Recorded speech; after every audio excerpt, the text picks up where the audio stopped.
ঢাকাইয়া মাখন পরোটা বাড়িতে যদি শুধু 1 কাপ ময়দা আর 1 কাপ সুজি থাকে তাহলে এই নাস্তাটা বানিয়ে বাচ্চাদের টিফিনে দিয়ে দিতে পারেন। বাচ্চারা খুব পছন্দ করে খাবে। আসসালামু আলাইকুম, আমি তনুজার রান্নাঘরে আপনাদের আরও একবার স্বাগত জানাই। তো চলুন কথা না বাড়িয়ে মূল রেসিপিতে চলে যাই। প্রথমে একটা মিক্সিং বোলে 2 টেবিল চামচ গুঁড়ো দুধ নিয়েছি, ওর মধ্যে উষ্ণ গরম পানি দিয়ে ভালো করে দুধটাকে ফাটিয়ে নিয়েছি। এরপর ওর মধ্যে 1 টেবিল চামচ ইস্ট, অল্প একটু লবণ ও অল্প একটু সোডা দিয়ে একটা ডিম দিয়ে ভালো করে ফাটিয়ে নিয়েছি। 2-3 মিনিট ফাটিয়ে নেওয়ার পর ওর মধ্যে 2 কাপ পরিমাণ ময়দা দিয়েছি। এবার হালকা হাতে নেড়ে চেড়ে একটা ডো বানিয়ে নেব। একটু সফট করে ডোটা বানিয়ে নিতে হবে। এরপর সাদা তেল একটু উপর থেকে ছড়িয়ে দিয়ে আধা ঘন্টা রেস্টে রেখে দেব।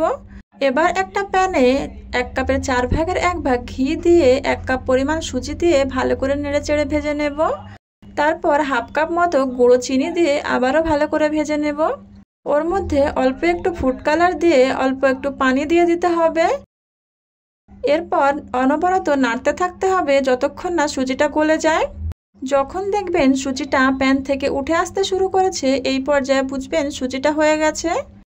আধা ঘন্টা পর ফিরে এসেছি, দেখুন আমার ডোটা কতটা ফুলে উঠেছে।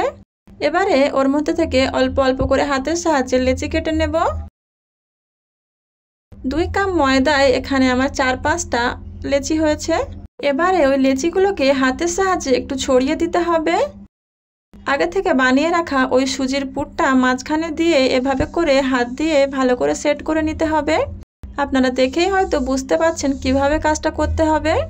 এবারে একটা কড়াইতে তেল গরম করে একে একে বনরুটিগুলো ছেড়ে দিতে হবে।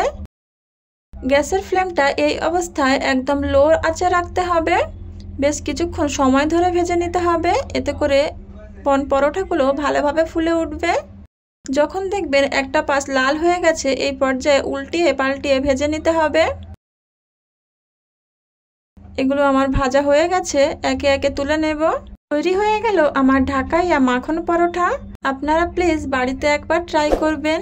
ভিডিওটা ভালো লাগলে একটা লাইক দিতে ভুলবেন না। ভিডিওটা যদি ইউটিউব থেকে দেখেন তাহলে চ্যানেলটিকে সাবস্ক্রাইব করে নিতে পারেন। আর যদি ফেসবুক থেকে দেখে থাকেন তাহলে পেজটিকে ফলো দিয়ে পাশে থাকবেন। আল্লাহ হাফেজ।